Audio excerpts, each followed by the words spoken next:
قادیانیوں کے حوالے سے آپ کا موقف جاننا چاہتا ہوں میں, اور آپ ایک گولڈن چابی کا ذکر کرتے ہیں اکثر, گولڈن کی کا واضح کر دیں ذرا, کیا چکر ہے؟ قادیانی ظاہر ہے کہ انہوں نے ایک جھوٹی نبوت کلیم کی ہے, ٹھیک ہے, تو وہ بخاری مسلم میں حدیث ہے, قیامت اس وقت تک نہیں آئے گی جب تک کہ 30 جھوٹے دجال نہ پیدا ہو جائیں میری امت کے اندر, اور وہ دعوے نبوت بھی کریں گے. تو غلام احمد قادیانی بھی انہی دجالوں میں سے ایک دجال تھا جس نے جھوٹا دعوے نبوت کیا, اور انہیں ہم کافر سمجھتے ہیں. باقی جو وہ گولڈن کی ہے دعوت کے حوالے سے وہ یہ ہے کہ قادیانیوں کو دعوت حق دینے کے لیے یہ چیز ضروری ہے کہ وہ جو مظلومیت کا کارڈ کھیلتے ہیں نا وہ ان کے اوپر الٹا جائے. وہ یہ کہتے ہیں کہ ہمیں یہ سب لوگ کافر کہتے ہیں, تو انہیں یہ بتانے کی ضرورت ہے کہ سب سے پہلے تم نے باقیوں کو کافر کہا ہے. صحیح. انہوں نے کلیم کیا کہ غلام احمد قادیانی دجال پیغمبر ہے اور پیغمبر کا نام ماننے والا کافر ہے. ظاہر ہے کہ جب پیغمبر ہے تو پھر نام ماننے والا کافر ہے. انہوں نے پوری امت کو کافر کہا. اس کے جواب میں ہم نے ان کو بتایا کہ آپ نے ختم نبوت کی جو یہ والی تعبیر کی ہے یہ بالکل ثابت نہیں ہے.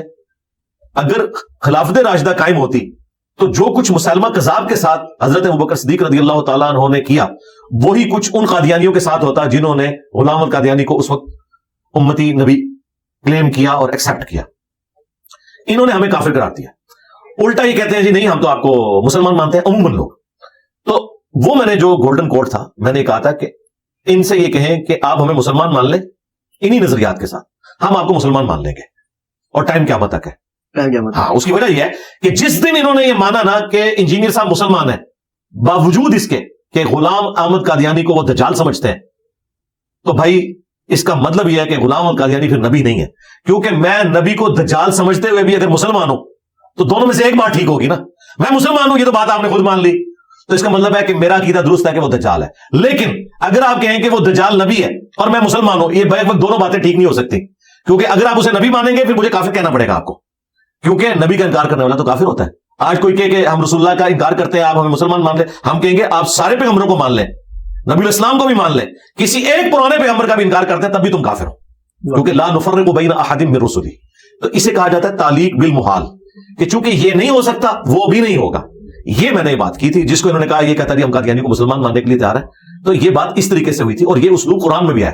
قل ان کان للرحمن ولد فانا اول العابدین. اے نبی سے فرماؤ بالفرض اگر اللہ کا کوئی بیٹا ہوتا تو سب سے پہلے میں اسے پوچھ رہا ہوتا. مراد یہ کہ چونکہ میں اب کسی کو نہیں پوچھ رہا, اللہ کا بیٹا کوئی نہیں ہے. تو یہ سمجھانے کے لیے علم الکلام ہوتا ہے, اور یہ باتیں یہ پہلے خود ایک دوسرے سے کرتے ہیں. خود شاہ احمد نورانی صاحب نے, پتہ ہے آپ کو, جب قادیانیوں کو کافر قرار دیا نا تو اس وقت بریلوی بغلے بجاتے تھے کہ ہمارے شاہ احمد نورانی صاحب نے ان کے مرزا طاہر کو خاموش کروا دیا تھا اسمبلی کے اندر. اور وہ یہی بات جو انجینئر صاحب نے کی یہی کہہ کے, کیونکہ بھٹو صاحب ریلیکٹنٹ تھے, وہ تو سیکولر آدمی تھے, ان کو تو ان چیزوں سے کوئی لینا دینا نہیں تھا. شاہ احمد نورانی صاحب نے کہا کہ بھٹو صاحب یہ تو آپ کو بھی کافر سمجھتے ہیں. تو بھٹو صاحب نے پوچھا کہ بھئی میں مسلمان ہوں, کافر ہوں. جی آپ کافر ہیں, چونکہ ہم اس کو نبی مانتے ہیں تو جو نبی کو نہ مانے وہ کافر ہے. انہوں نے کہا منڈو انہوں. یہ لوگ فخریہ کہتے تھے کہ شاہ احمد نورانی صاحب نے علم الکلام سے اس طریقے سے اپنی فائٹ لڑی.